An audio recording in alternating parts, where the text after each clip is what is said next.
Salut à tous, c'est Romanov, bienvenue sur la chaîne destinée aux joueurs TFT qui veulent monter Master. Aujourd'hui on se retrouve pour une nouvelle analyse de vidéo. On est sur une game de Volta. Donc pour ceux qui ne connaissent pas, c'est un joueur Solari qui a été plusieurs fois champion du monde, non pas champion du monde pardon, qui a été plusieurs fois en finale des Worlds. C'est différent, mais c'est un joueur qui est extrêmement régulier, qui est challenger depuis le début du set. Le début de TFT. Pour l'instant il est diamant 3 mais ça va pas durer longtemps, il est d'ailleurs 62e mondial. On va analyser sa game, on va voir ce qu'il nous propose. Donc le start c'est vraiment important dans une game de TFT et on voit qu'il choisit de prendre Vi, il prend les paires forcément, mais Vi elle a un trait qui est très intéressant qui est Cypher et c'est un peu le trait Kembaron du set 13 qui permet d'avoir une lose streak et de gagner un petit peu des récompenses. Vous allez voir comment ça fonctionne. Là il a trouvé le blanc qui est aussi Cypher et là il a un shop de fou avec 3 Vi, il n'hésite pas, il achète directement. Et ça c'est le genre de sortie, si Vi était un perso à reroll, c'est le genre de sortie, c'est le genre de spot pour jouer reroll. Sur ce patch les rerolls elles sont un peu moins fortes je dirais, il faut avoir un très bon spot pour l'avoir, ça c'en est un. Bon le truc c'est que Vi ça se reroll pas vraiment, mais autant en profiter si elle arrive toute seule, on va l'accepter, hein. Bien sûr on achète les Vi, et là on voit qu'il fait de l'économie, il n'a pas un board qui se défend, il essaie juste de trouver pourquoi pas Galio ou Draven qui lui permettrait d'avoir très tôt le Cypher, et donc d'avoir un meilleur cash plus tôt. Là il roll un peu, en fait l'augmente à gauche, on veut la prendre en priorité parce que ça donne des golds supplémentaires, et en début de game les golds ça fait vraiment la diff, 3 golds c'est vraiment intéressant. Là, il va pas jouer stratégiste, il veut pas d'item parce qu'il a pas un board pour win streak. On prend les items au début de la game quand on veut les poser tout de suite. Du coup, il prend tranquillement une augmente d'économie qui lui permet de gagner un peu d'XP à chaque stage. Ça lui donne 4 d'XP et 2 rerolls à chaque stage. Il va pas utiliser ses rerolls tout de suite parce que le but ici, c'est pas de gagner, c'est pas de jouer strong board. C'est juste d'open tranquillement, il sait pas encore ce qu'il va jouer. S'il y a un Cypher qui tombe ou s'il a la prio au carrousel, tant mieux, il va pouvoir peut-être aller chercher Galio ou Draven comme je vous disais pour mettre les 3 Cyphers le plus tôt possible et pour stack en fait ces petites... vous verrez comment ça fonctionne si vous avez jamais vu. Là il gagne mais bon c'est normal, il a Vi 2, c'était pas forcément son intention, il veut juste faire des paliers d'économie, je pense qu'il va tout vendre ici, voilà. Il vend pas le Echo parce que s'il gagne ça lui fait le palier de 20 gold et le Echo peut rentrer pour stratégiste. Donc il scoute pour voir un petit peu ce qui se passe dans la game, il regarde les augmente, il regarde les directions, il regarde surtout est-ce qu'il va gagner, est-ce qu'il va perdre. Il y a plusieurs, vous voyez qu'il y a plusieurs, il y avait des Galio là sur le board tout à l'heure là. Et il y a plusieurs personnes qui savent très bien, ces joueurs à ce niveau-là, que s'ils ont un open, c'est-à-dire dès le début de la game, s'ils ont 3 cyphers, c'est vraiment intéressant pour après, plus tard, avoir un gros cash. Donc là il fait ses 20 gold alors que son board est vraiment pas ouf. Mais on est dans une méta où en fait lose streak pour des joueurs vraiment expérimentés c'est très intéressant parce que ça permet d'avoir beaucoup d'économie et derrière aller chercher le cap avec 5 stratégistes, 4 stratégistes, Annie la compo qui est vraiment forte. Voilà, on est sur la map où ça donne des champions qui vont très bien avec votre team et du coup de temps en temps vous avez un rôle avec comme ça que des champions qui fit très bien. Ça lui permet d'avoir presque Vi 3 sans avoir à roll une seule fois. Et là il y a beaucoup de boards qui sont en open, donc quand je vous disais en open ça veut dire qu'on cherche la lose streak, ça veut dire qu'ils font exprès d'avoir un board vraiment faible, ils posent pas d'item, ils ont pas d'upgrade. Et là Volta il force pas, vous voyez qu'il force pas la lose streak, il va pas vendre tous ses champions, il garde quand même Vi, mais il met pas les items parce que bon s'il perd ça l'arrange, mais s'il gagne, bon bah il gagne, c'est pas grave non plus, il économise des HP. Là ici il va faire une good loss.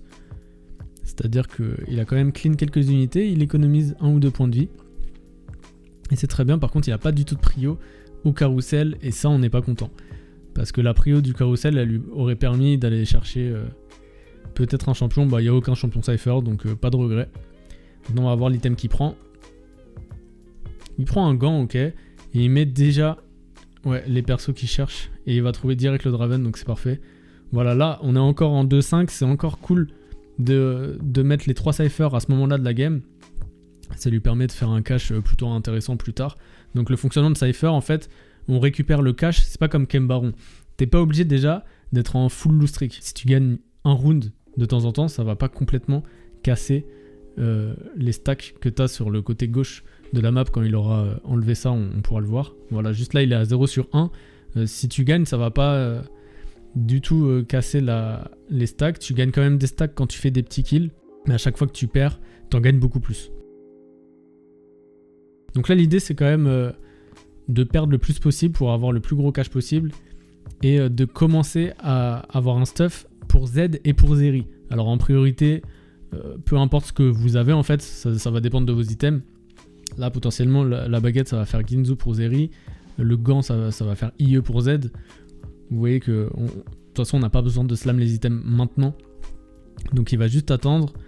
Là, il va faire 3 kills, mais du coup, il aura plus la loot streak parce qu'il tombe contre l'autre joueur Cypher. Et en fait, quand on joue Cypher, après, il y a plusieurs sorties. On n'est pas obligé de finir avec des Cypher. On peut partir après sur Strategist. Mais là, c'est pas ce qu'il va faire Volta. Il a déjà mis sa compo dans le planeur. Il faut vraiment se diriger vers une sortie de Cypher, garder le Z et jouer autour de Zeri, Bastion. En gardant le Galio aussi. Donc c'est une compo vraiment intéressante. C'est un peu comme Kembaron du set précédent pour ceux qui ont joué. Parfois on pouvait jouer Kembaron pour un setup Visionary. Parfois on pouvait jouer Kembaron et partir sur un setup full Kembaron avec Silco, etc. Ou parfois on pouvait partir même sur un setup avec Smitch. Donc c'est un peu pareil je pense pour Cypher, même si la méta n'est pas encore tout à fait établie. Dès maintenant il y a déjà plusieurs sorties. On peut sortir sur Strategist parce que c'est la compo la plus forte du moment, avec un cap très très haut avec plein de légendaires, donc le cash peut être intéressant. Et ici on va voir la compo autour de Z, ce que ça donne. Donc il fait une Ginzu voilà, pour Zeri, il va faire IE aussi. La IE pourra aller sur Zeri, elle pourra aussi aller sur Z, et la Hoj ira sur Z. En fait Z il veut vraiment IE Hoj, parce que c'est deux items qui vont très bien ensemble. La IE, ça va lui permettre d'aller dans la backline et de one-shot les carries adverses. Et la Hoj, ça permet d'avoir de la regen, mais aussi de donner 20% de coups critiques en plus. Et comme il peut crit avec l'IE, c'est un combo d'items qui est très bien. Et en troisième, je pense qu'on veut quelque chose comme BT. Ça permet d'avoir encore plus de sustain. Là, c'est très bien parce qu'il fait des good loss. C'est-à-dire qu'il est suffisamment fort pour tuer des unités, mais pas trop fort pour gagner le round. Et ça l'arrange de ne pas gagner le round. Ici, on va voir l'augmente qu'il prend. Little Buddy, c'est rarement bien en 3-2. Mais comme il est en loot streak, peut-être qu'il va prendre ça. Je pense pas, parce que comme il y a Galio Draven, c'est pas intéressant. Il n'y a pas assez de perso qui proc. Il va prendre l'item collector parce qu'il a pas besoin d'une augmente déco. Les deux autres c'était augmente déco, il a déjà une augmente déco, donc c'est pas vraiment ce qu'il veut. Il veut quand même quelque chose qui va le renforcer plus tard. Là au moins les items, ça dit qu'à chaque fois, comme il a beaucoup d'items, chaque fois qu'il y a 10 items, il a un peu plus de points de vie et de dégâts magiques et physiques. Donc c'est très bien. Et là il fait ses paliers tranquillement.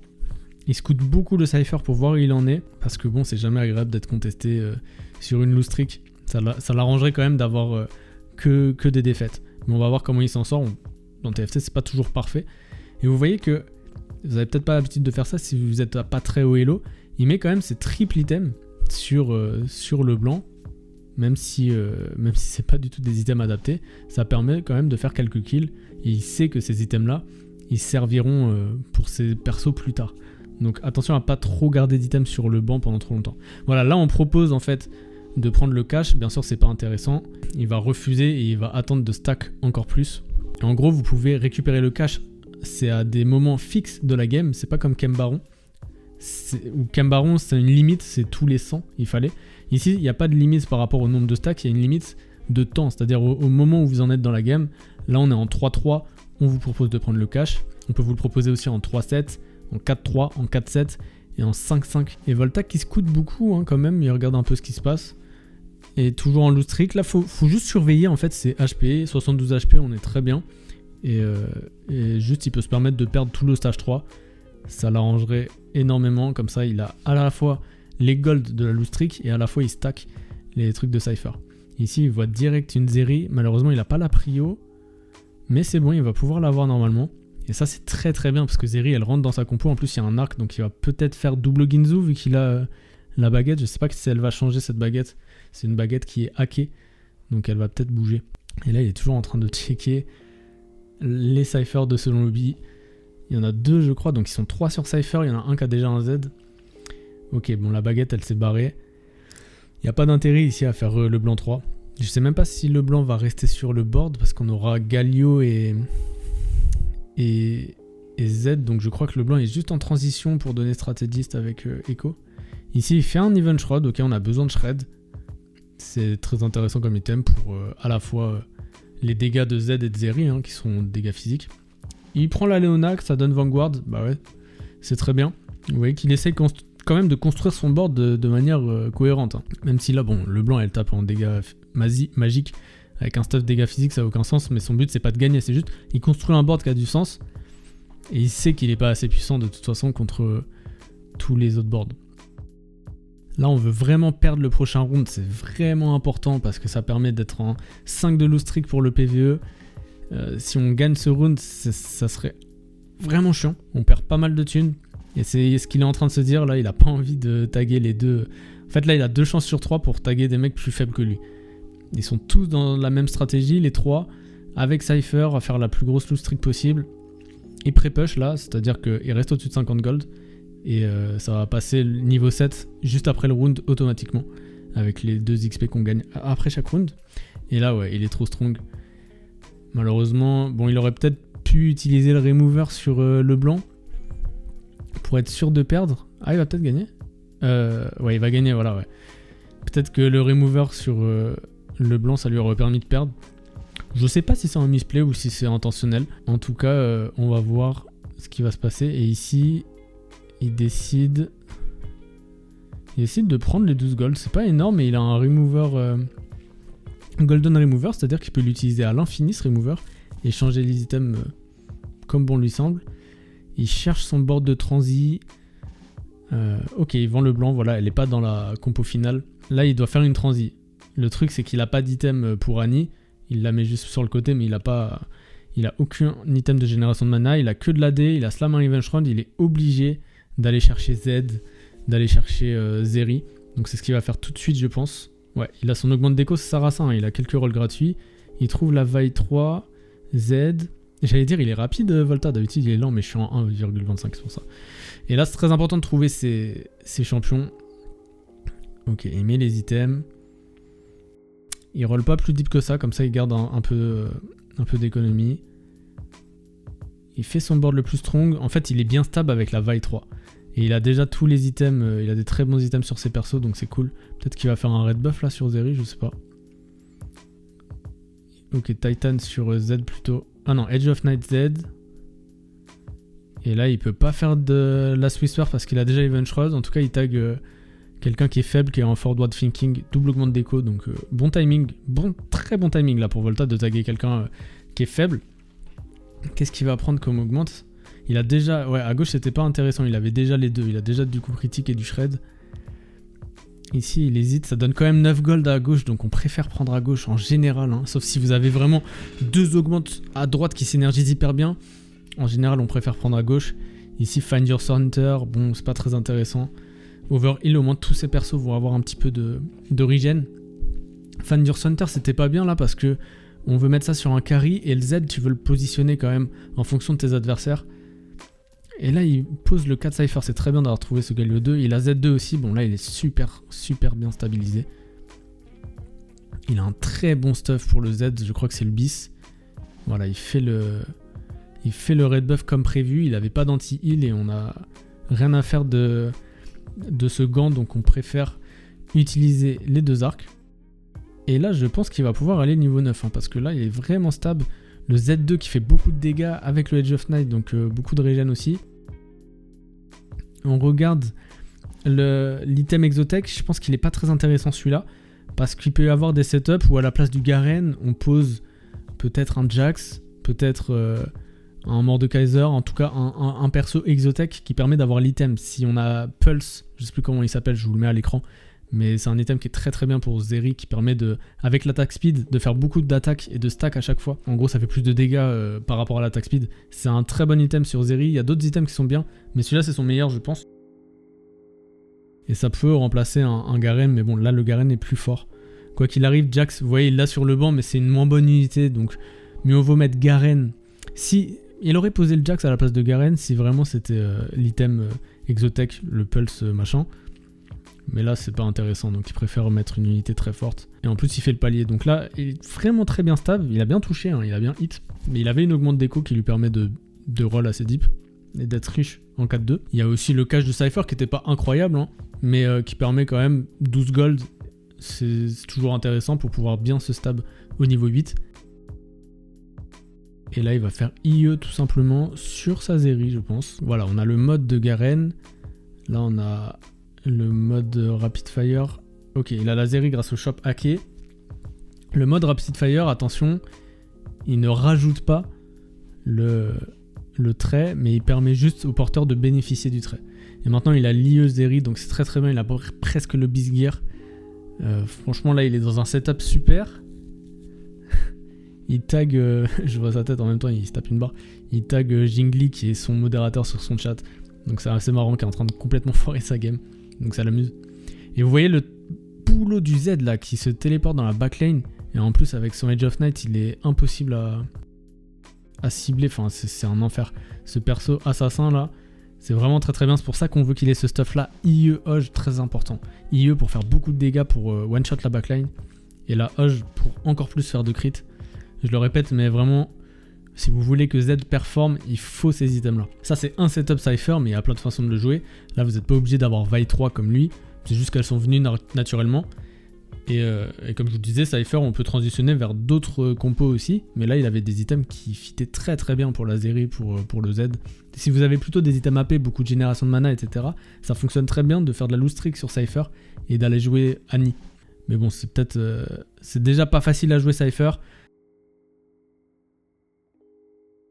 Ça nécessite d'être bon en transition. Ce que Volta a très bien fait, vous voyez, il faut roll à des timings précis. Il faut avoir des bons APM. Connaître quand même bien le set pour être à l'aise avec tous les persos, trouver les bons persos, etc. Et là, il est tellement bien stable à ce moment de la game que ça se passe très très bien. Il est tellement bien, franchement, il a ses 2 carries principaux avec un gros tank devant. Là, la prochaine étape, je pense que ça va être de mettre des items sur Sejuani. Peut-être qu'au niveau 8, il va pouvoir poser un Exotech ou alors un Viego, ça donne Golden Ox. Toujours une très bonne unité Viego à poser en late game. On va voir ce qu'il va faire. De toute façon, là, il est parti pour un Fast 9. Et là, peut-être un item tank ou la rédemption, ça me paraît bien. 3ème item tank, toujours équilibré. Hein. Ça sert à rien de commencer à stuff un autre carry alors qu'on en a 2. Ici, il y a un Kobuko 2, donc plutôt balèze là, ce setup. Après, il n'a pas vraiment de dégâts derrière. Pas assez en tout cas pour le moment. Ça coûte pas mal, hein. Vous voyez qu'il prend beaucoup l'information pour essayer d'estimer la puissance des boards, pour se placer en conséquence, pour prendre des décisions en conséquence aussi, se renseigner sur la tempo du lobby. Est-ce que c'est le moment pour moi d'aller au niveau 9? Est-ce que je peux attendre? Tout ça, c'est les questions qui sont en train de se poser. Il n'y a pas de réponse toute faite dans TFT, il faut toujours s'adapter à la game. Donc là, malgré le Kobuko 2, c'est la puissance de Z, hein. C'est de s'infiltrer dans la backline comme un assassin, alors qu'en face, il y a Kobuko 2. Et que s'il avait que Zeri, ça serait pas passé aussi bien ce combat. Donc là, peut-être mettre Bastion ou Vanguard sur Z. Ah non, il a déjà un truc sur Z. Du coup, Vanguard sur la... Je sais pas trop ce qu'il va faire. Ouais, sur Sejuani. Parce que c'est elle qui portera les items plus tard. Ok, sur Garen. Et là, il a même pas besoin d'aller au niveau 9 tout de suite. Il a 54 HP, il est hyper bien stabilisé. Il va attendre de générer encore plus d'économies pour aller au niveau 9 avec plus d'argent. Et pour pouvoir roll au niveau 9, chercher pourquoi pas une légendaire ou...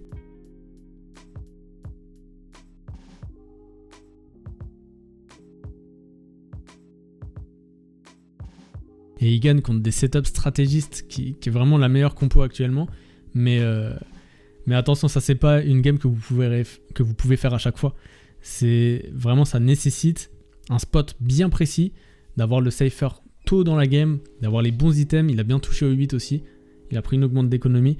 Ça nécessite vraiment d'avoir un bon setup, hein. Vous voyez que les 2 autres en plus qui ont essayé de jouer ça, ils se sont cassés les dents dans son lobby. Donc attention, là c'est le résultat d'une très belle game qui s'est très bien déroulée. C'est pas un truc à forcer tout le temps, par contre c'est fun, c'est vraiment marrant à jouer Cypher. Et un truc que j'ai pas précisé, c'est une fois qu'on a pris le cash des Cypher, ok, le cash est pas impressionnant, mais ça booste aussi tous vos persos. Ça leur donne plus d'AD, plus d'AP. Donc c'est ça aussi qui est intéressant, pouvoir rester en Cypher derrière, ça renforce votre team en plus du cash, quoi. Titan, ouais, Titan peut-être Garen. Je sais pas, il était misé en 3ème perso, vu que c'est une légendaire 2 et qu'il a mis un mode dessus, ça peut peut-être être intéressant. Et là, il push niveau 9. Voilà, là, au moins il a 30 gold. S'il avait push tout à l'heure, il aurait eu 0 gold, donc pas intéressant. Titan Garen, il prépare très tranquillement la spéciale Volta. Il prépare peut-être Zeri 3, peut-être Sejuani 3. Donc là vous voyez au niveau de ses augmentes, il a une augmente d'économie très tôt dans la game et 2 augmentes de board. C'est ça vraiment qui permet d'être très fort à ce timing là. En général, dans 70% du temps, on va avoir ce combo là d'augmente, de nature d'augmente en tout cas. C'est ce qui fonctionne très bien dans les méta où on fast 8 comme ça. Et là il a l'air d'être vraiment hyper strong. Je sais même pas comment il va caper son board. Est-ce qu'il va aller chercher Sejuani 3, Zeri 3? Je pense, parce que je vois pas l'intérêt d'aller au 10. Peut-être que je me trompe. Mais en fait c'est trop loin le niveau 10. Là il va finir en 1v1 contre Silio qui a beaucoup d'HP. Les deux autres ils vont mourir. Donc il reste pas beaucoup de rounds. Alors aller au niveau 10, je sais pas si c'est très intéressant. Ouais voilà, il commence déjà à roll tout de suite. Aussi il y a un truc, c'est qu'en face il va chercher aussi MF. Il a plusieurs MF. Il a MF2 déjà, plus 2 MF sur le banc. Donc par contre il se fait contest les Zeri. Vous voyez qu'il a 2 Zeri en face. Ce qui fait qu'il ne peut pas trouver Zeri 3. Parce qu'il y a 10 Zeri en tout dans le pool. Qu'il faut 9 Zeri pour avoir Zeri 3. Et que là, 2 en moins, ça fait 8 Zeri. Le max qu'il peut avoir là, Volta, c'est 8 Zeri. Donc tant que Silio a sur son board les 2 Zeri, enfin sur son bench, il pourra pas choper Zeri 3. Du coup, sa seule option là pour vraiment ultra caper son board, ça serait chercher Sejuani 3. Le niveau 10, il est quand même loin. Et après, bon, ouais, tu peux peut-être rentrer Viego, mais je suis pas sûr que ça fasse une div de fou. Ah, il trouve Sejuani. Hein. Et là, il est 2 off Sejuani. Donc il fait un gros roll down. Il deny aussi la Miss Fortune pour les mêmes raisons que la Zeri d'en face. S'il trouve 2 Miss Fortune, l'autre il pourra pas avoir Miss Fortune 3. Un item Garen, donc on met un 4ème carry. Garen il porte des items mêlés, il porte plein d'items, il peut aussi porter des items tank. Peu importe, de toute façon c'est vraiment un carry en plus. Là le cœur de sa comp c'est vraiment le Z avec la Zeri qui fait des dégâts derrière. Et un bon tank. Ici contre un setup stratégiste, là il est vraiment bien setup. Hein, parce que il a ses légendaires qui sont 2. Et vous voyez que la compo Annie, c'est vraiment trop fort. Parce qu'il a 2 augmentes d'écho et une seule augmente de board. Mais ça capte tellement haut que c'est trop strong. Et là il est one off Sejuani, par contre c'est sa condition de victoire maintenant. Donc il va roll avant de se faire deny. Ok, là vous voyez qu'il roll quand même relativement vite. Il veut pas se faire deny, il veut pas laisser le temps à ses adversaires de le contester en fait. Et là il abandonne carrément Miss Fortune parce que l'autre a vendu ses Miss Fortune. Non, il a Miss Fortune 3 en face. Ah non, pas encore. Non, il a abandonné le plan Miss Fortune, ok.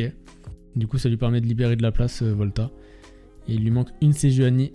Ah, et d'ailleurs il lui manque 2 Z aussi pour passer 3. Et en fait, ça se passe plutôt bien. Ok, contre lui, ça passe. Ah il a perdu l'autre. Là, il a forcément gagné. Il a plus besoin de Sejuani parce qu'il perdait contre le stratégiste. Ah il touche quand même Sejuani 3. Ça, c'est pour le beau jeu, mais il avait déjà gagné. Et là, je laisse le combat, mais il n'y a pas vraiment de suspense. Sejuani 3, on va voir ce qu'elle donne. On va voir ce qu'elle fait. On va voir si c'est vraiment game changer. Moi, moi j'ai fait un Shogat 3 dans une game, mais c'était nul à chier, j'ai fait top 4. J'avais pas un très bon setup. Sejuani, peut-être qu'elle fait des trucs. On va voir ça tout de suite. Je pense qu'elle va stun toute la map. Et je l'ai pas vu encore la vidéo. Hein. Attention. Boum. Ok, gros stun, gros dégâts, pas mal. Par contre, elle tank quand même. Bon, je pense que c'est pas la meilleure 3 cost, mais elle est quand même bien. Elle a fait 11 000 dégâts, c'est quand même pas mal. C'est quand même pas mal et un beau top 1 de Volta. Si cette vidéo vous a plu, vous voulez d'autres analyses, n'hésitez pas à vous abonner à la chaîne. Et si vous voulez avoir toutes les compos à l'avance, j'envoie un email par semaine pour analyser la méta. Cliquez sur le lien dans la description si ça vous intéresse. Et je vous dis à bientôt pour une autre vidéo. Ciao.